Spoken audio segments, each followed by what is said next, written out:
Hey guys, we're the Texas Real Estate Sisters. I'm Magali. And I'm Nathaly, and today we're here with Duran. He's going to be part of our small business videos that we're going to be shooting for you guys. So he's going to talk about photography, so stay tuned. Okay, so we went to FenCha, right? I think that's how you pronounce it. Yeah. We'll tag them though. Yeah, so you guys it's can our check them favorite boba spot. This is a boba novice. A boba virgin. A boba virgin. Tell me a boba virgin. Yes. So we picked a few different things for them to try. It's actually him and his girlfriend that actually Nathaly helped them buy their home. This house that we're in right now. Yes. She forced us to buy it. I forced her to do it. She held it gun to our head. Okay, so we have taro Milk tea. summer melon tea with boba, kiwi green tea, no boba, and then it's the same taro milk tea. Milk tea, but with boba. Yeah. And I've tried a lot of boba here in Fort Worth, and this is, in my opinion, The probably best. the best place that you can go for boba. And it's over here actually close to them. What's boba? So. Boba is actually the little Tapioca. tapioca pearls that you see at the bottom. Okay, so I'm gonna do my favorite part. You ready? I'm stabbing them. Oh shit. This one's the one that's calling my name. You said Okay. melon something? Okay, yeah, Put it's that- summer melon with boba. That's the one that's calling me. Okay. Because it seems the least intimidating. I can't. There we go. It sounds like Yeah, you something got that I've learned. I've seen. That was anticlimactic. Underwhelming. Yeah, you guys were all. Is this sort of hard affected the flavor? No. No, it's like, okay, so you can try it. If you like the chewy bobas at the bottom, cool. If not, you can drink through here, drink through there, so you don't get the Smart. bobas. Mm-hmm. There we go. Oh my god, this tastes like an agua fresca. I'm This trying straight to- up tastes like agua de melon, which I fucking love agua de melon. Oh, perfect then. Try this one. I've had it before. I don't know if you're a fan of kiwi, but Yeah, can you feel like the little seeds, kiwi and I think it has chia in it. Chia seeds. What's a proper way to try it? Through the straw? Well, yeah, those we got for you and Okay. Roxanne. Why did you laugh? You have to What's the proper put way it to through your try nose, it? like drink You some. have to snort it through your nose. Okay, maybe this one's gonna be mine. Okay. I don't It's know. pretty. They're It's both pretty good. fresh. Good. They're Yeah. both- How did you feel about the This one's- tapioca this- balls? Oh, Did you did get you it? get one? Is that the flavor? Oh no. No. Try to. You have to slurp one up. Oh. It's interesting. I thought they would pop. Oh, Okay, they do have some that are jellies, They're gummy and texture. they burst, and they're pretty good. I have to be in the mood for it, cause see, like today. Yeah, I have was to be in the mood for for it. balls in my mouth. They're pretty good though. So you guys go check them out. I think right now you Yeah. could call them up. They'll take your order over the phone, and you could just pick it up. So Yeah. that's nice. So we just want to talk to you about how you came about being interested in photography. Yeah. Do you want the clean truth or do you want the actual truth? Why don't we? Those are kind of close. I'll give you both. Let's start. I'll give you Yeah, both. yeah. Let's start from the beginning. All right. You know, I'll like give you both. I feel like as a kid, I've always liked taking pictures. Mm-hmm. Every time that we go like to Mexico or on a trip or something, my mom had a little those little square cameras. little Yeah, The picture cameras. disposable ones. Yeah, not almost the ones that you just refill with film. Like back in the day. Yeah. And like I'd always like find myself clicking it. When we had a few disposables, I'd always find myself looking through it. So it's always, I feel like since a little kid, I've always been drawn to it. I remember when I was younger. Do you guys remember watching the show The Girls Next Door? yes. Yeah. No. It was about Hugh Hefner's girlfriends who lived in the Playboy Mansion. Okay. I would watch that almost every time it came on. There were so random.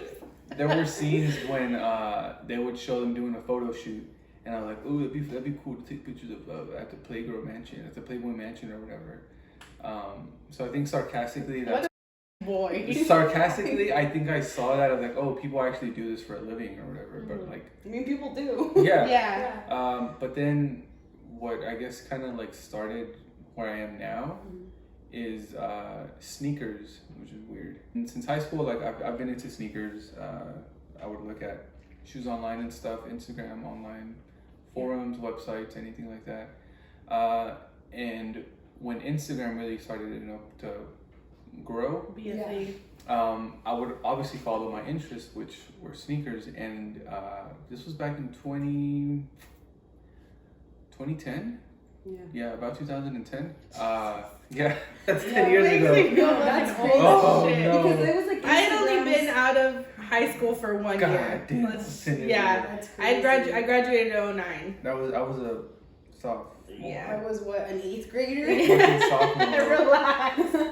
No, so we all went to school together, like in different grades, but Yeah. we all went to Castleberry. Different Yeah. levels. So I would see sneaker pages and all that crap, on Instagram, and the really popular ones had really nice photos to them. I'd take their picture of their shoes Yeah. or whatever. All, At like, first, Tumblr-esque. yeah, like at first it was fucking cool. Like that's what it was all about. So then I'd sit there with my phone and like try to take pictures of my own sneakers. And then I found myself taking pictures of clouds a lot. Like I don't know, I always take pictures of clouds. So I always had my phone on me too. So which is Yeah. I think is what kind of opened my mind to it more, because I saw how accessible it was. Yeah. Even if you have a phone, You can you're do good. it. That's when I kind of realized how accessible photography was. Because even back then in 2010, I think I had a Galaxy S1. It did okay. It took okay pictures, and then everyone else started posting stuff on their phones. Yeah. And that's kind of how my interest in photography kind of sparked. So since a kid, it was always in the back of my head, but then 2010ish, I saw how Oh, so I could do this. I could do this even if it's with the phone. So I can your do this. first camera was technically A your phone. phone. That's kind of like Yeah. the first thing that My you first would play actual around camera. with. Yeah, Okay. yeah, it was technically my phone, which I think it can be said for a lot of people. That was technically my first camera. Yeah. Yeah. Which is So first it was like shoes and clouds. Shoes and clouds, yeah. Like shoes and clouds, Shoes and clouds. very, very Yeah. technical there. But like, how did that progress? Yeah. Like, did that go on for a good while, or did you start moving on to photography, Yeah, different types so- of photography? Let's see. I remember a couple years after that when sneaker photography started becoming corny. Because real quick it started to become corny. Mhm. I still found myself wanting to keep taking photos, but I'm pictures of sneakers that's it's outplayed, it's corny now. I don't want to do that anymore. And it's also, I feel like, one-dimensional. Like, there's only so much you can do with that. Yeah, and that Right. too. I think that's why sneaker photography died out, because Yeah. everything started looking the same. Yeah. So, but I still found myself wanting to take pictures. So, I think it was 2012. No, yeah, 2012. I ended up maxing out $200-300 credit cards, because you're 18. They'll send you. Yeah. Yeah. Here's a credit card for You're $300. pre-qualified for Yeah. So I applied for 2 and I got 2, so it was $600 that I had. I remember it was November. It was around the Black Friday shopping time. Mhm. I don't think it was actual Black Friday. It was around that time. that time though. And I found this little cheap camera that was I think it was $400 something bucks, used or whatever, from Canon. Big baller. From Canon, so I used both of my credit cards, and and I bought it. 200 on this one. Yeah, honestly, I was max this one out and then put the rest on this card. Yeah. So I ended up just that's how I bought my first, I guess technically my first camera body. Do you remember what the first picture you took was with that camera? No. I do not remember, but that was my first introduction to actual camera photography. Yeah. Like you had equipment. So were Yeah, you I got equipment. So Yeah. were you a noob to settings and how the actual camera worked? Okay. Big time. I didn't know how to do anything. Yeah. I didn't have anybody around me that I knew that was into that, so I had to rely on online resources. Yeah. YouTube was Yeah. the main one. And that was gonna be our next question. What, even now and then, what was your preferred method of learning? Yeah. Yeah. Which was YouTube. YouTube. There's so much tutorials, so much people making videos on anything and everything. Yeah. I just looked up what camera I had and how to use it, and then I remember learning as much as I could on that camera, and I felt like I maxed out its potential. because I would try to do like pictures of people, my friends. I would go out on the streets and just take pictures like of what's going on the street. I take pictures of downtown, pretty much just anything. I don't know. I thought it was kind of cool to see like the little image pop up on your on the back of the camera, and like that's what I liked. So I was like, I'm just gonna keep learning as much as I can. I remember the first time that I bought a different lens for it. Before this, it was like you'd see those pictures with the really blurry backgrounds, and you're like, oh, shit, that's yeah. That's oh, the like, coolest. that's a photo. No, but like just some years back, like that was like, and you know, like super impressive. Like that was like good photography. Yeah, now your iPhone can do that. Yeah, you know now your iPhone can emulate that. Yeah. So when I bought my first lens and I took my first blurry background photo, I was so hyped. I was super hyped. I remember it was, and I remember what the picture was too. Like I had it in my room. I was just like on my bed, and I put it on there, and I had my leg crossed, so like my leg was like on top of my other leg, and my shoe was just there. So I took a picture of the tip of my shoe, and it was real dark, but like I could still see it, and everything else was really blurry. And I was like, oh shit. But yeah, I mean, I just bought one lens, and I just used that one single lens, and I just like maxed out the potential for that camera. Is that kind of how photographers go about cameras? You know what I mean? Like they kind of like, or is it just kind of like you feel like you kind of graduate through one? Is that kind of how it feels? That's a weird question because there's different kinds of photographers. There's those photographers that always want the best, the newest thing. And nowadays camera companies are coming out with so many, like almost every year like it's something new, yeah. Which is kind of unfortunate because it's like you can't learn that camera to its max because it's like, oh, something else just came out. Which is cool. I mean, it's whatever. If you have the money for it, go ahead. But that's how I feel I was able to learn the best. I was stuck with one camera, one lens because it's all I can afford. I had to be creative. I had to be like, okay, how can I use this and try to make something else? Like I had to like, I didn't have 3 or 4 lenses. I didn't have a lens that zooms in and out. I didn't have a camera that shoots like 20 photos in 1 second. I didn't have all that. So like I had to kind of work around that, which I think can make you better. So if you know how to do it that way, when it comes down to I mean, it, like it's I like feel a like master skill. I mean, because then think about right now and everything that's going on. Like it's about like what can you do with the least amount of things possible, and he trained himself to be able to handle that. If he showed up to do a shoot and one of his cameras went out, oh no problem. This one right here, I can do everything with this. Yeah. You know what I mean? And then so that's where I think the other side of it, the one side, there's people always wanting the best thing, which is whatever, it's up to you. But I think if you take it slower, if you start with the one camera, or you start with one lens or whatever, and you max that out to its potential, and then you feel like you can move on and then you learn that as much as possible.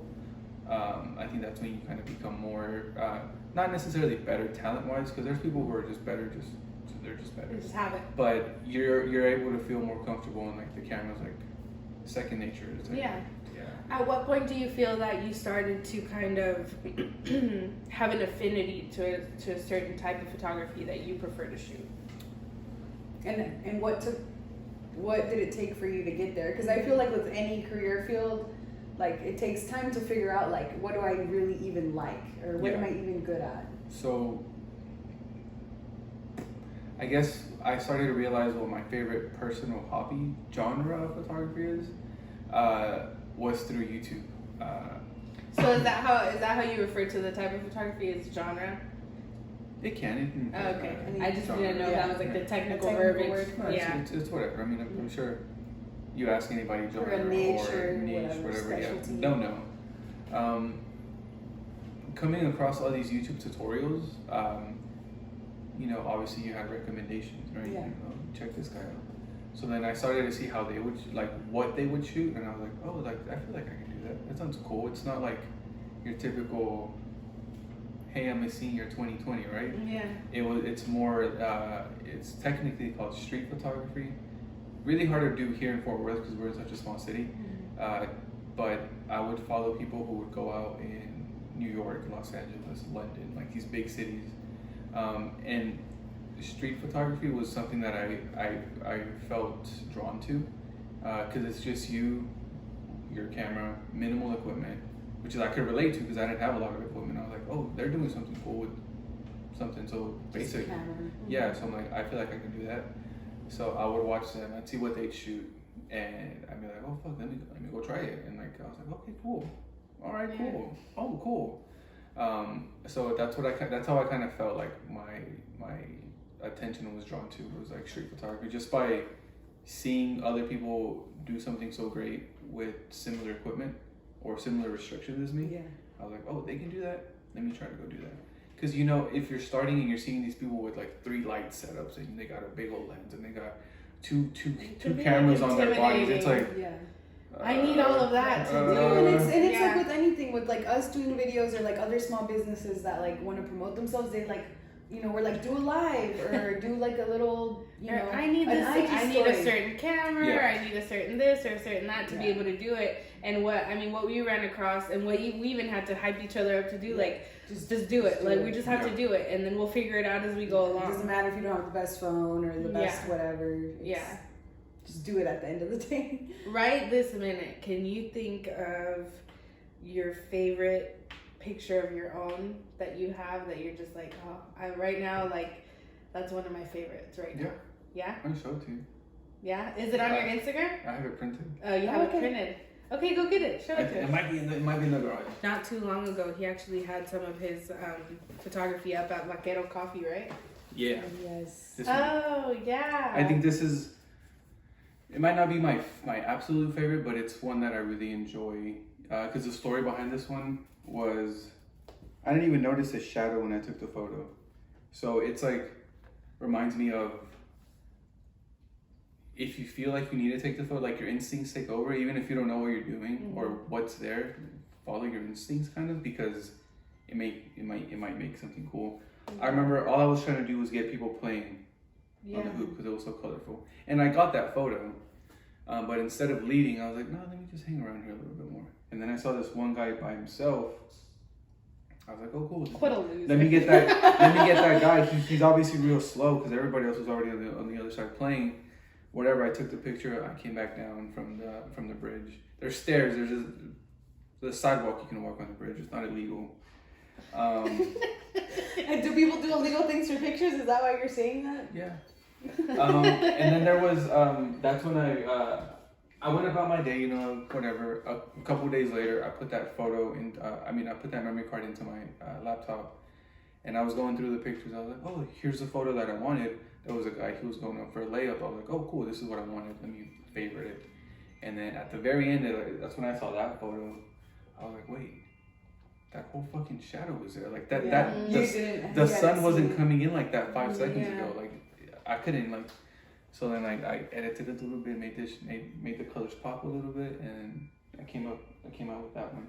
That's which really I think it's real like abstract. It's very minimal. No, because honestly, when I looked at it, because I mean, you brought it quickly when I was looking at it for a split second, I hadn't even noticed the shadow until you told me, because I really looked again and I'm like, oh my gosh, like I hadn't even noticed the shadow in the picture yet. Like if you just glance at it, you miss it, but when you actually like look at the picture, like you catch all that. And that's kind of what like the really good street photographers do. They'll take any situation that they're in. Like so some of like the original street photographers was like they had film cameras, right? It was like in the 1900s.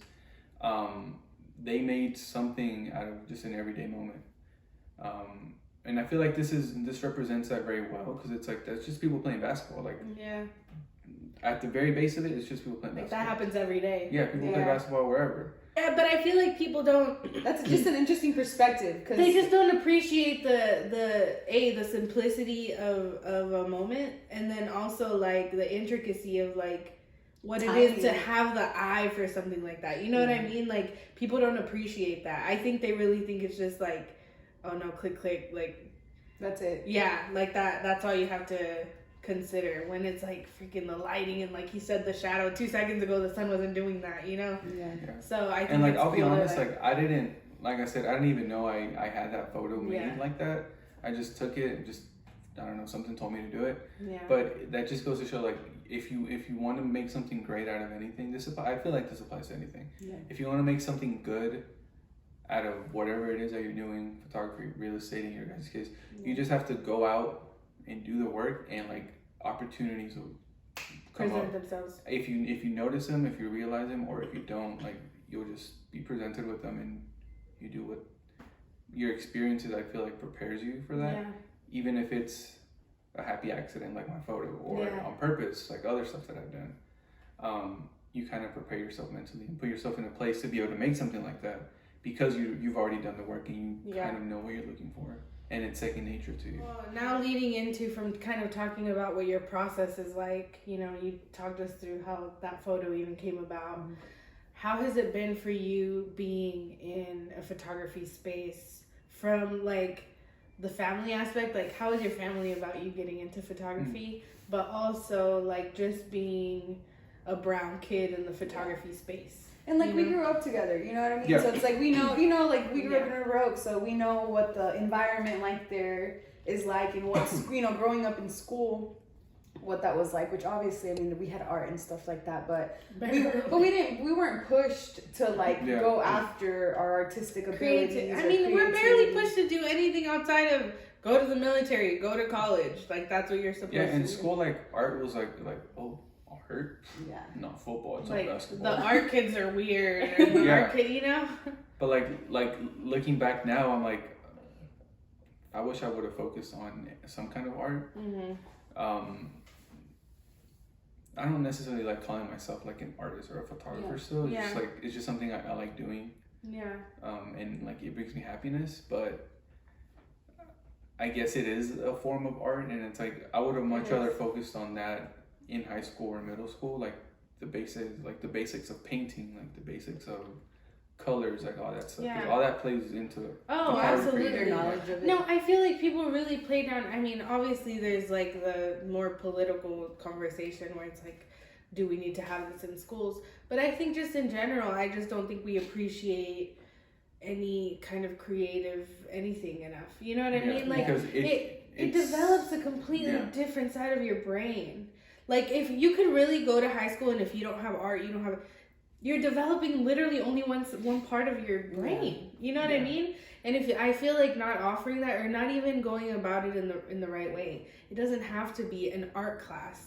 It could be a photography class. It could be a freaking pottery class. You know what I mean? But just using that side of our brains, I feel like education just doesn't value that. Like, I think and also sometimes like realizing how good you could be at something, because I don't think I ever took like an art class in high school or middle school, right? Everybody takes that in elementary, but like I was actually kind of decent at painting, and I didn't know until I went and took an art class, and I was like, I'm kind of good at oil painting. Nancy Brown, if you guys are from River Oaks, you guys know, what is it called? The Heritage Hut? Heritage Hut. It's like right there by the Little Caesars, yeah. And we know the owners because we grew up like next door. Really? Yeah. I've always wanted to go in there. Oh, we could take you anytime. With the paintings, right? Yeah. I've always wanted to go in there. So Nancy Brown is the owner, and her son was our neighbor, and then we met. We just met them just from because at that time you still knew your neighbors and like people who lived. Painting oil paintings for years. And both her and her daughter Terry are like extremely talented. Yeah, very very talented artists. And the girls, like Nathaly and Cece, they would take classes there. Being just a brown person in this space, how do you feel like you maneuver it maybe differently than other people do? Yeah, I feel both at an advantage and at a disadvantage. Okay. Disadvantage because when you think of a photographer, what's the race that comes to mind? No, yeah, absolutely. More than likely Caucasian male, right? Yeah. Probably a little bit older, probably like 30s, 40s. So when people are like looking for somebody to take photos, it's like, even though their photos might be total ass or total garbage, and they probably charge more, I feel like they'll go with them because it's like, oh, like they fit the bill of what you think a photographer is. Yeah. Now that's where I feel like it's a disadvantage, but where I feel like it's an advantage, people like me, 25, 26, a little bit younger, a little bit older, they're all either already have their families because they had families at a young age, which is normal-ish now in our race, or they're just about to start their in our family. race. In our race. What does that mean, huh? That, all my cousins in my entire family all got pregnant before 18, so that's what that means. Except me, so Kobe. But that's where I feel like I'm at an advantage, because it's like they see a peer. It's like, all right, like, oh, he's cool. Like, he looks like my cousin, or like, oh, he looks like a chill guy or a chill person. Like,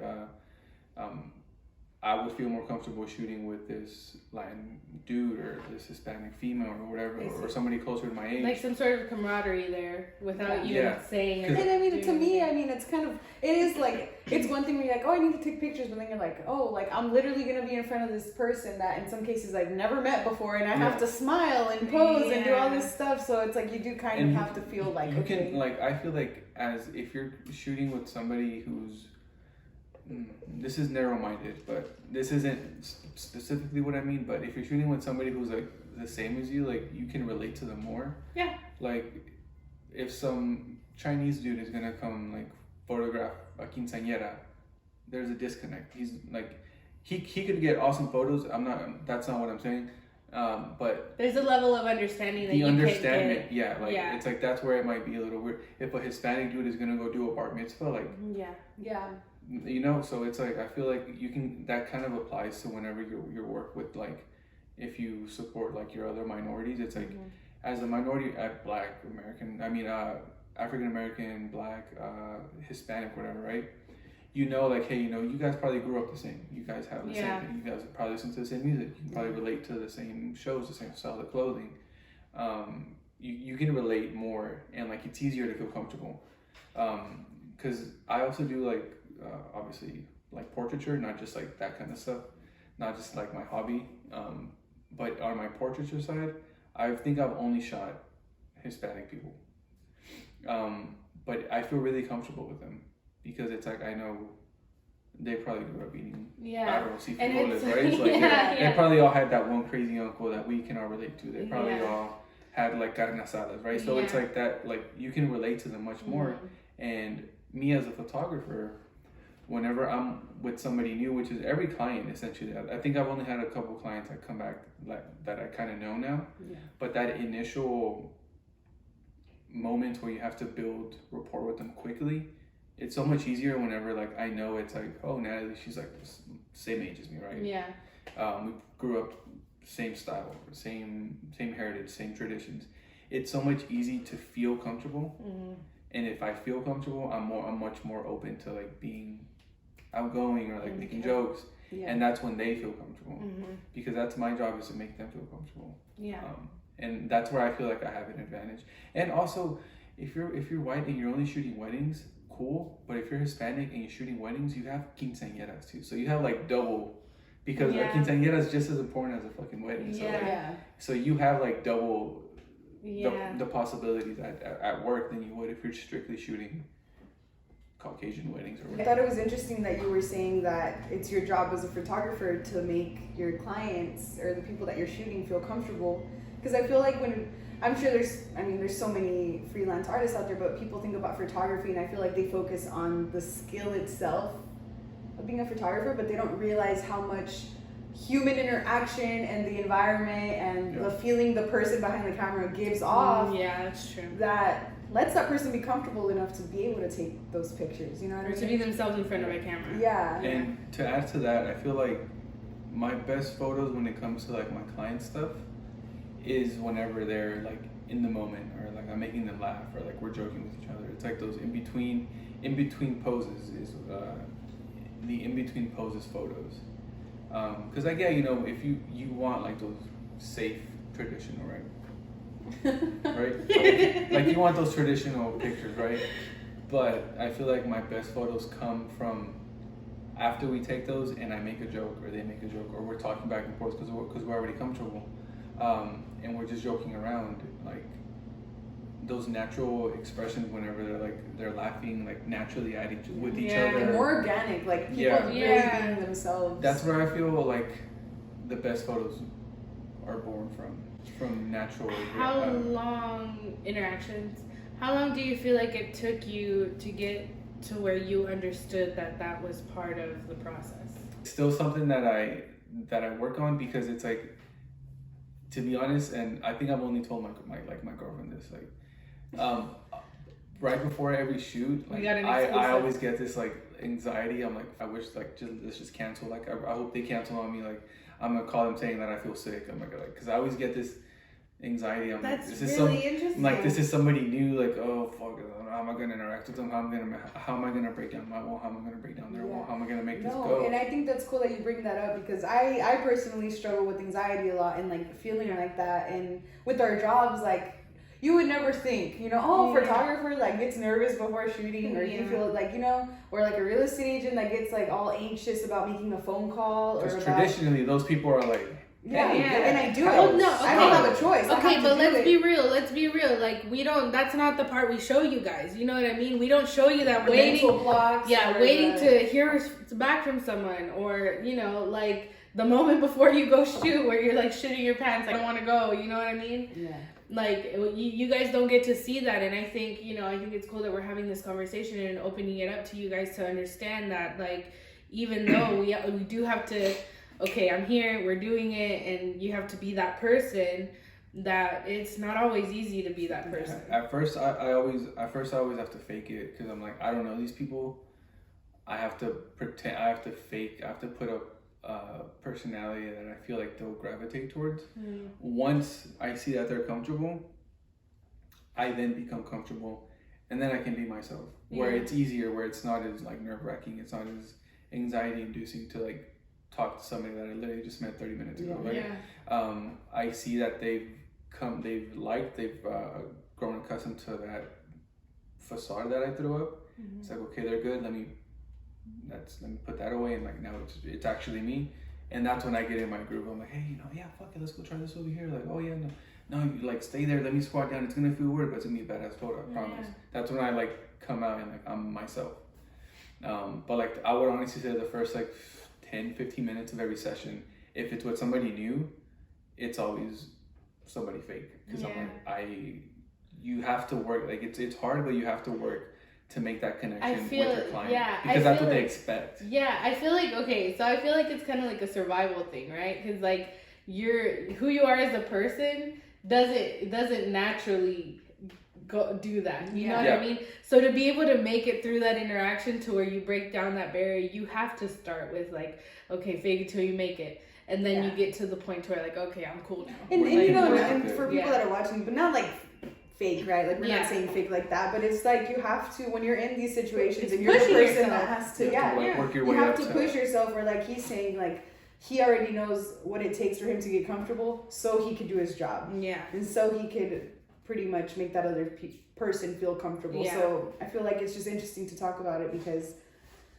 we're all humans, you know what I mean? Like, at the end of the day, like, we have titles like, oh, the photographer and the real estate agent and the owner of this and the owner of that. And it's like, at the end of the day, we're all human. We all get anxious. We all deal with our own crap, you know? It's just remembering that even though, like, you're working with professionals and people who do, the things you enjoy hiring us for, like, helping you find a home, or like photography, sometimes special occasions, sometimes it's something cool that you get to shoot, like, we're still freaking human beings. Like, we're not machines, Okay, so, now we talked about your process, how, things have been with you being in the photography space and working through that.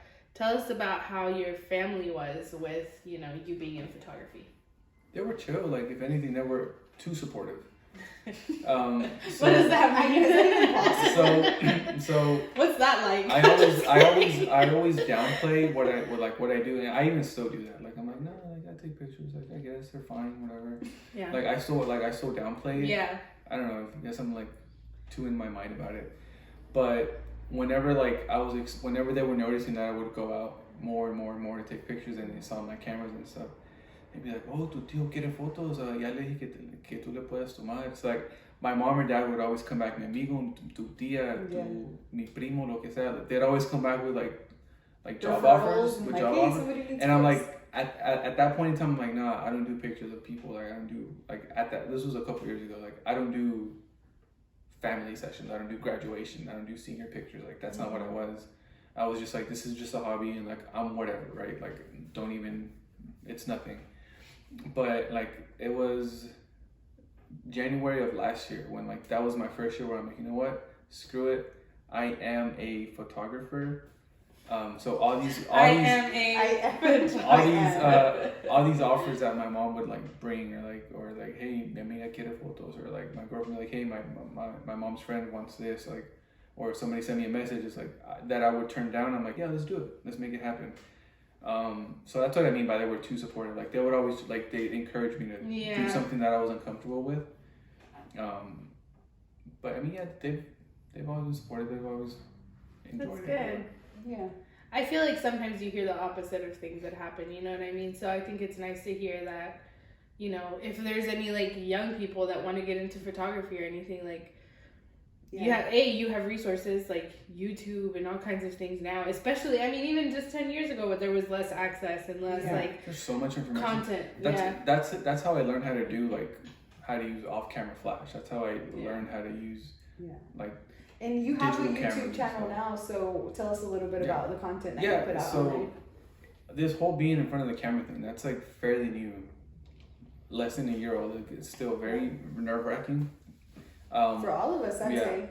Yeah. But the more and more I do this, and the more like I see other people making a living off of photography, I don't know, me personally, I feel like your social media has a big part to play in not making you money, but bringing you opportunities to make money, right? Yeah. Which is eventually what somebody always wants to do. Like they want their hobby to be their profession.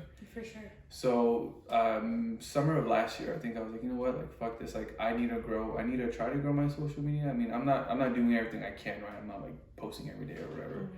But I wanted to try to make a YouTube channel. Like currently, like my hobby, whenever I'm just doing photography for fun, I'll shoot like film photography. That's what I'm super into right now, like for like my hobby side. So I made a YouTube channel about film photography because that's what I like watching myself.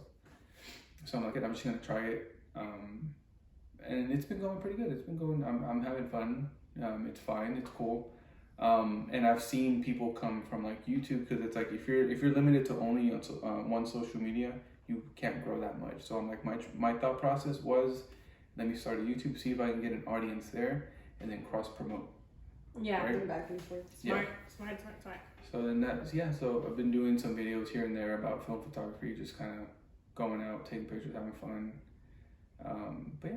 We're gonna link all his stuff below so that you guys can give him a follow on Instagram and YouTube and all that good stuff. Check out his work. Yeah, and you have like separate pages for some of your work, right? Yeah, so I really just have two that I focus on most. One is my hobby page, which is where you'll see like all of my film photography, all of my street work, all of my just stuff I do just because I like doing. And then I have another one, Andres Duran Photography. That's where I post all of my portraiture, so like any kind of graduation, senior session, family photos I've done. Most of them are on that page, so that's more of my clientele page.